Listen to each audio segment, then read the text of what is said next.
This is Mortification of Spin from the Alliance of Confessing Evangelicals. To learn more about the Alliance, visit alliancenet.org or call 800-488-1888. After the podcast, listen for details on how you can receive a free resource.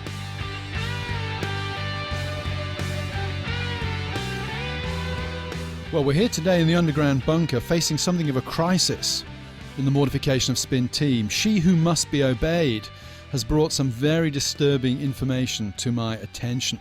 And Amy and I have really got to ask Todd perhaps one of the most difficult, embarrassing, potentially humiliating questions with which he may ever have been faced. Todd, are you ready for this? Sure. Are you or have you ever been an attender at a Promise Keepers event? I was. I was not the ringleader. I was there simply as a humble youth pastor attending with a group of men from my church. I did not instigate it. I was not behind it. I did not give my full approval, but I was there. Did you wear a sweatshirt with Promise Keepers on it? I received as a gift a Promise Keepers sweatshirt. I did not buy it. I was given it as a gift, and I did wear it. Yes. And have you found that your attachment to Promise Keepers has enhanced your ability to be a pastor in today's PCA? Oddly enough, I have not needed to draw upon too heavily my experience in Promise Keepers to help me be a pastor in the PCA. But I mean, there's still time. I'm still fairly new in the PCA, so you never know. I think once a promise keeper, always a promise keeper. You are stammering somewhat. I'm very nervous. You're feeling very, very vulnerable. I want at this those point. people listening out there that I'm under a very hot lamp right now. I'm not being treated with the dignity I think that I deserve as an image bearer of God. I've been singled out because of a one-time youthful indiscretion. So the rumors that you attended conferences with Rick Warren, Bill Hybels, John Maxwell, they're all malicious lies being put around by some vast OPC conspiracy. I attended those events at the invitations of my superiors. Were you holding it for a friend, Todd? I do have quite a bit of experience attending leadership conferences and seminars. Bill Hybels, John Maxwell, Rick Warren may have been among the speakers at such said events. Yes, that is true. Did they shift you from, if not from good to great, from very mediocre to merely mediocre in your leadership approach? They shifted me from mediocre to frustratingly mediocre. One of the things about those events, because when I was a youth pastor, I went to yearly, sometimes several a year, events with the rest of our staff on leadership, held by guys like John Maxwell and Bill Hybels, et cetera. And one of the things that I began to realize through those experiences is that while you're at the event, the speakers are engaging, you're laughing at the jokes, you're taking notes, you're hearing great stories, you're thinking, I can do that, this is great, I'm going to be a better leader. And by the time you get through 2 days of that and you're walking across the parking lot to your car, you realize, wait a minute, I'm not Bill Hybels. I don't think I can do what he does. And then suddenly everything you heard throughout the whole weekend becomes this massive weight on your back. And it becomes really, in a lot of ways, very oppressive in that sense. Because if just on the scale of leadership skills, if you try to stack yourself up against a Bill Hybels or a John Maxwell, good luck. As far as what people typically think of as the qualities that a leader has to have, there's not a whole lot of guys out there that are that good. Well, that's a good question to bring up, too, is what qualities should a good leader have? Yeah. And this is where I think a lot of the material that comes out of the evangelical leadership industry has been profoundly unhelpful. Because to my way of thinking, at least the stuff that I imbibed for years, was much closer to secular leadership theories than anything you find in Scripture. In fact, oftentimes the biblical exposition that would go on at those events, and it was very spare, upon further reflection, was really poor biblical exposition. And the sorts of things we see modeled, for instance, in the Apostle Paul, were rarely, if ever, advocated for or impressed upon us. Well, thinking about you walking into your car, first pumped up and all excited to go out there and be a dynamic leader, and then, sitting down, put your keys in ignition, and then realize that you're just a mediocre guy. Yeah, exactly. We could have told you that before we went to the conference, Todd. Would have been a lot cheaper just to give me a call. I take mediocre as a compliment. Well, it does, it begs the question, what do we have to boast about? Mm-hmm. You leave a conference like that and you think that you have all these particular leadership qualities that you're supposed to boast about. But then we learn from Paul that we're clay pots. To boast Christ. Right. That's what you have, who you have. Right. To boast. We're clay pots. We're dirt baked hard, which means we're really ordinary. We're really cheap. We're very breakable. We're highly replaceable. And that's how pastors need to think about themselves. Not that they should excuse incompetence. That's not what we're advocating for here. Or even mediocrity. Absolutely.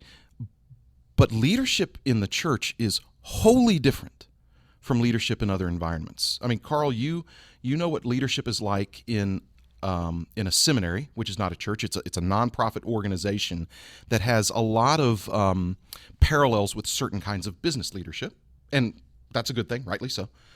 But simultaneously, you're also the pastor of a local congregation. These are two very different things, aren't they? Yeah, I think in the former, hierarchy is everything. Right. If you're in an organization that's not the church, then a clear hierarchy, clear system of reporting, clear employee manual, if you like, these things are absolutely vital for maintaining good order. And there is a sense in which I think that emotions should play less of a role in some ways in business decisions. There has to be much more clear thinking in terms of the bank balance, right. the keeping the ship afloat. In a church setting, clearly the human consequences of decisions are of more importance. But also I think the whole notion of hierarchy is somewhat different. It is one thing at an institution to have a man at the top who can be a relatively distant and remote person and still do the job very well, because essentially he's setting policies in place and he's allowing his underlings to go away and execute those policies. In a church, I think that presence is a large part of leadership. If you're on a session or if you're a pastor, being there in the church among the people and being accessible is absolutely basic. So that would be one big difference, I would see, the nature, the importance of presence, and how that shifts and shapes our understanding of the hierarchy. Clearly there is a hierarchy in the church. Not everybody preaches the word, not everybody administers the Lord's Supper or baptism, but it's a hierarchy to be flavored and shaped more by presence and servanthood than, say, vice president of a seminary or vice president of a bank would be. Right. And it's been interesting. So I've been pastor of a PCA church for the better part of a year now, and one of the things that's a long pastorate for you, actually. Just to underscore I that. may have found well done for hanging in there, brother. I really appreciate that. No good offers that you're considering at the moment. Well, I'm always looking to better deal. So you'll have to excuse my friend Carl. He's had too much to drink. I just like to speak the truth to power. That's the problem. We prayed for him before the show. What was I going to say? Oh yes, before I was interrupted. No, one of the things I've appreciated is, again, in a Presbyterian church, the session is made up of ruling elders and teaching elders, but they're both elders. One is not more elite than the other. It's recognized that a teaching elder or a pastor is that elder. It's along the same lines of distinction that Paul makes. There are some elders who labor in preaching and teaching. That said, it's still a brotherhood of men who are equal before the Lord and in the eyes of the church. And one of the things that a good pastor in a biblically formed church is going to do is to help make sure that those other elders are elevated in the eyes of the congregation, because he has to be aware that he's replaceable. Not that he should be mistreated, not that he should be disrespected. We know that that's not true from Scripture. But he must have a view of himself, that he's replaceable. And part of the problem with a lot of the leadership industry within evangelicalism is that it gives a very, very vaulted view of the senior pastor. And the church comes to rely on his personality. And these churches, oftentimes led by these men, are very much personality-led churches. And that's dangerous for them, and it's dangerous for their church. I would pick you up on that, actually, Todd. I'm uncomfortable with the language of senior pastor. Yeah. Because that seems to me to play linguistically into precisely what you're pushing against at this point. Do you have any comments on that? At the church I pastor, I'm not called a senior pastor. I'm called a lead pastor. Do you have any rhythm pastors there? We have lead pastor, percussion pastor. Yeah, I was pushing for pastor of dance, but they're not ready for that yet. But lead pastor.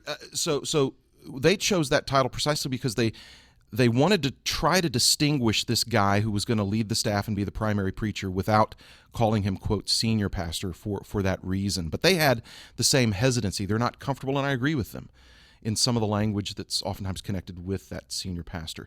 That said, I don't know if there's a lot of practical difference between calling me a senior pastor or a lead pastor, but I actually think lead is a little better word. I think it carries a little bit less of a hierarchical distinctive to it.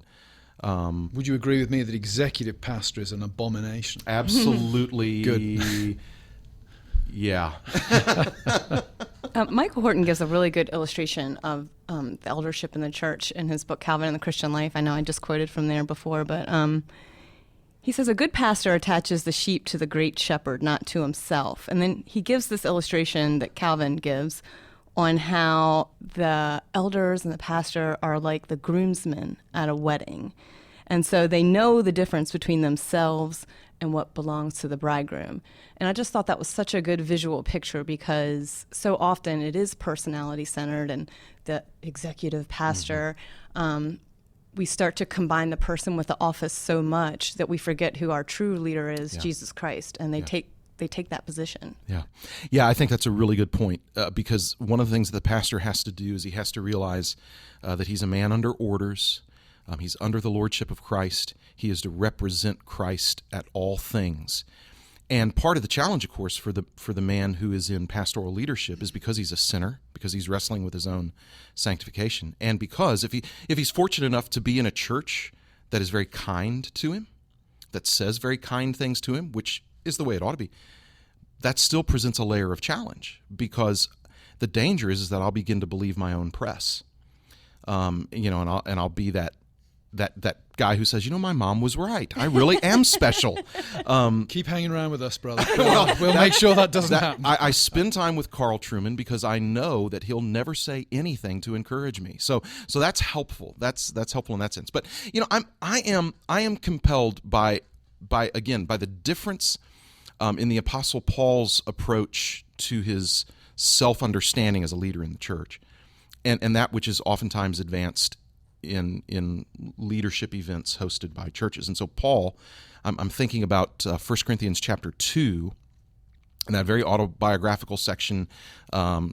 Titus did not meet him at Troas. He walks away from an open door for the gospel at Troas because his mind is so troubled because he's waiting to hear back from the church at Corinth to see if they got his really hard letter, and he's anxious over the fact that they might finally reject him.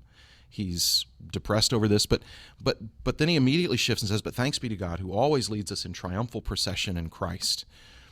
Now, I grew up hearing that as, hooray, we're the triumphers. And I've become convinced with the commentators who say that's not at all what Paul is saying. Paul's not depicting himself as one who's in a who's sharing the triumph of Christ, but he is among those captured, defeated, in the best sense of that way. This former sinner and blasphemer is now in the procession that Christ leads as one of the captives. He's just one of the captives. It's a humble, nameless type of position, and this is antithetical to what is often taught to pastors today. I was just reading an article online that struck me as kind of weird. Someone was complaining about the title servant leader. And they said that, there's all this talk now about servant leadership, but what they really mean is capitalized the leadership part over the servant part. And I found it to be an interesting article. I don't know if I agreed with what they were saying all the way, but I just found it interesting that, as a layperson, that they felt that this was really lacking in leadership, was the servanthood part of it. Well, and our churches will know. I mean, if once a pastor's there long enough, our church will have a pretty good sense as to whether or not we're serving them or serving ourselves. I mean, at one point or another, for better or worse, a pastor's going to out himself. On some of those matters. That's why I think presence is important. Yeah. Because if you are present in your congregation on a Sunday, your congregation can see you. They can see how you react to your wife and your children. They can see how you react to other people. I also think it's a reason why pastors should be on the rosters at their church. Everybody should be on the trash roster at the church, including the pastor. Well, it's interesting you say that, because I had the opportunity to talk to some of the women from your church, and they said they never seen me taking. We were having breakfast together. They said their pastor's very trashy. And one of the women did say the first time she visited the church, and she knew who you were, she was shocked to see that you were taking out the trash. There you go. And I knew she was coming and just staged it. That was endearing to her. That made her really want to investigate this church. So. Well, it's interesting because when I pull up into my church and I see that my reserved parking spaces have not been adequately cleaned, there's been an occasion or two where I do that myself. Well, I thought you got your chauffeur to do it for you, well, actually, Todd. That's the way it happens now. I mean, I didn't have a chauffeur immediately. It took me like a month to get that. But I first had to. Because he was embarrassed to drive that car with a Promise Keepers bumper sticker Well, on it's true. But now that my church, now that I've got that BMW lease, it's fine. And incidentally, for those of you more sensitive listeners to the mortification of we spin, don't have any more sensitive listeners. What you just heard was satire. So just we found that we need to make a few of these things clear. I'm speaking the truth in love. I don't know what you guys are doing. Another question for you, Todd, because I know you've got opinions on this. Wives and leadership. Yeah. When I was going through the tough times at Westminster relative to struggles that were going on maybe 7-8 years ago, I remember being very aware of how hard it was for my wife, because she was not involved in the direct conflict in the way that I was. So she was sitting at home fretting about what was going on. And I received a letter from a young man in Greenville. He actually handed it to me at a conference. And the letter was just to let me know that he was praying for me. But in it, he said, "I'm praying for your wife too." And it really meant a lot to me that somebody had realized that in positions of leadership, whether it's church leadership or parachurch or secular leadership, the wives are often those who take, in some ways, bigger hits than the husbands. Be honest, I quite enjoy a good scrap.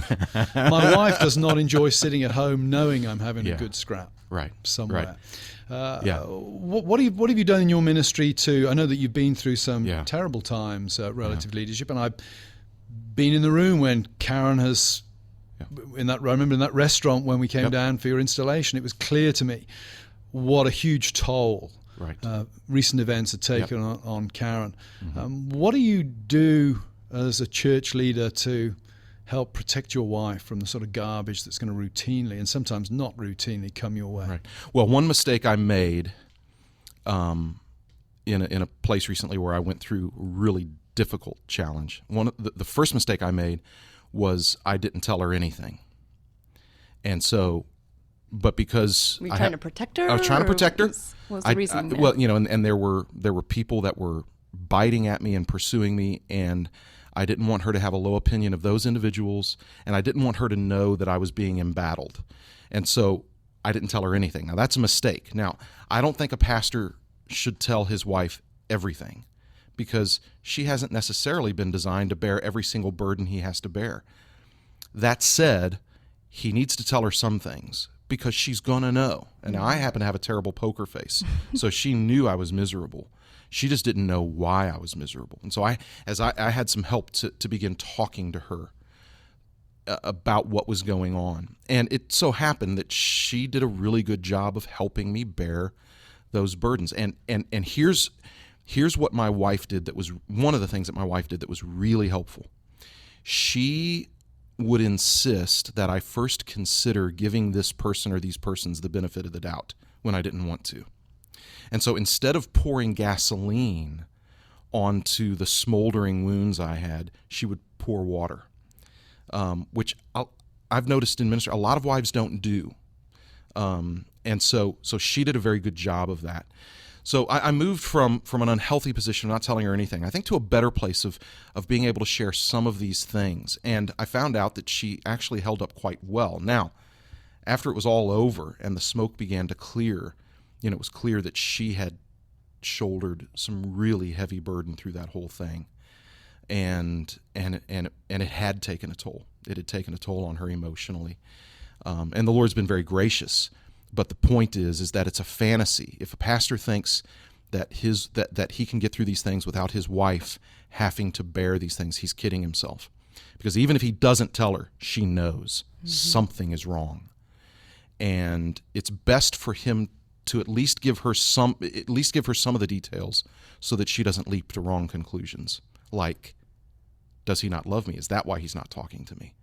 So yeah, when a pastor is under the gun, he needs somebody wise in his life to help him, particularly to navigate things well with his wife. Well, I think of, since I'm a woman and a wife, her role as your helper. And so in some ways, not that you're to share everything, but by not sharing anything, I'm denying the very role she has. You're denying her very role that she has. Exactly. And I found that out. Particularly, I saw it as I saw that she rose to the occasion so effectively. I mean, there were times when I would sit in the living room unable to say anything because I was so shocked by certain acts of wickedness that had been committed. And she would just open up the Bible and begin to read Psalms to me. That was an extraordinarily strong thing for her to do. Instead of saying, these so-and-sos, I can't believe, she didn't join that chorus that was going on in my mind. She just began to read the Word of God to me. It was an extraordinary act of courage and wisdom and strength on her part, because her flesh would have wanted to cry out and call these people all kinds of names, and she didn't. And so that was very valuable to me. This is a man's world. This is a man's world. But it wouldn't be nothing without a woman or a girl. Yeah, it's very moving testimony there, Todd. And I think it also goes to the point of guys who are training for the ministry. I can't say this often enough, but it's important to make sure you marry the right person. Not that we know on this program Jesus is not going to whisper in your ear, she's the right person. But the question I think you have to ask yourself is this girl that I'm dating or I'm interested in, I'm going into the ministry, is this girl somebody that would be able to share the burdens with me in a way that Todd's just described? Is she somebody who's going to strengthen and enhance the ministry that we have together at our church? Or is she going to struggle to cope? And, if you think she can't do that, but you're still in love with her, then marry her and do something else. Todd's laughing, but I mean that as a I always wonder, piece too. of advice. It's true. Does the woman, there's this special calling on a pastor, and it's recognized when, people recognize that in you. But what about his wife? Because it's such a different life for a pastor's wife to have. And She's I always under a wonder, microscope. Yeah. Is there a calling for this? I don't know scripturally that there's anything that says that there's a calling for that. But I think there are certainly virtues. I think at the minimum we can say there are virtues necessary for a woman to function in that role, because it is a challenging role. And one last thing, Carl, before I turn it over to you again, is I think it's important, and you and I have talked about this, I think it's important for a pastor's wife to be supportive and encouraging to her husband in that role, but to not be his fan. In other words, to be willing to say, that wasn't all that great. Yeah. Or you kind of whiffed it on that. So, again, not for her to be your critic, but not for her to be your fan. More eye contact is what I usually get when I get in the car on a Sunday. You need more eye contact. And Well, at least she's picking out good shirts for you, Carl. Right, that's true. right. That's helpful. She's got to do that also. Yeah. So that brings us maybe round to perhaps the last topic we could reflect on today, given the time. Masculine leadership. Mm-hmm. What does it look like? Me. Well, I know that Now we can move on. we exude machismo sitting here in our muscle shirts, and in fact we have a guest in the studio today. It's my personal trainer, Mad Max from over in Westchester. Brought him in today to give me a workout during the break. Now I think masculine leadership involves taking the lead, and taking the lead involves taking hits. Mm-hmm. And one of the things that worries me about the way we use the language of leadership now. We'll say, oh, so-and-so's an evangelical leader. Yeah. I don't want to hear about any evangelical leader who's not taken a tough stand and taken a hit. Right. There are too many people, if you like, I think in the evangelical world today who aspire to statesmanship without having taken the hits to get them there. Richard Nixon was able to go to China in the early 1970s because of all the stuff he did in the 1950s. That's what made him a statesman. Now, we know there were problems with Richard Nixon later on, but nevertheless, he did not find himself suddenly as a great statesman. Right. He earned his right to hold that position and I that think title. It's like looking at it as more of a responsibility and to initiate according to your heavy responsibility, whereas in our culture today, it seems more like a position of glory. Mm-hmm. Yeah. Well, and you think about it, and this is an extreme example, but imagine what the Apostle Paul's body looked like, having been beaten with rods and stoned and whipped and shipwrecked. Imagine taking the Apostle Paul to the beach. And he takes off his outer clothes. Imagine what that man's body must have looked like. Now, I'm not saying that everybody ought to look that way, but there's a reason why there's not books on great leaders who never paid a heavy price. Yeah.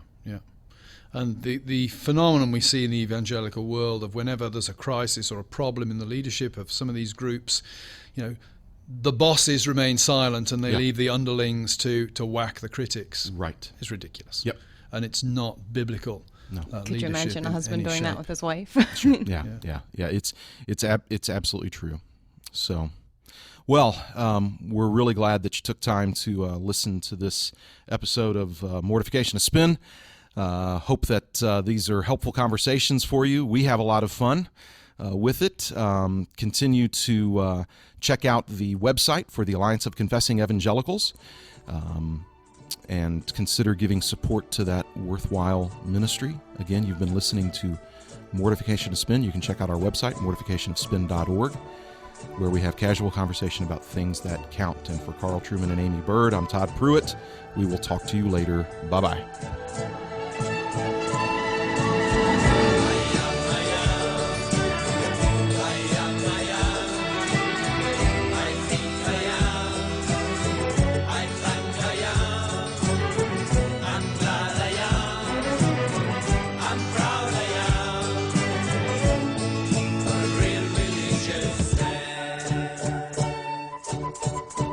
This has been Mortification of Spin, a podcast of the Alliance of Confessing Evangelicals. Alliance ministries include Reformation21.org and events held from Florida to Sacramento. To learn more about the Alliance, visit alliancenet.org or call 800-488-1888. We can only continue to bring you Mortification of Spin with your support. To make a donation, please visit mortificationofspin.org or call 800-488-1888. Please listen again, and don't forget your free resource. The whole wide world. That's why I think I am.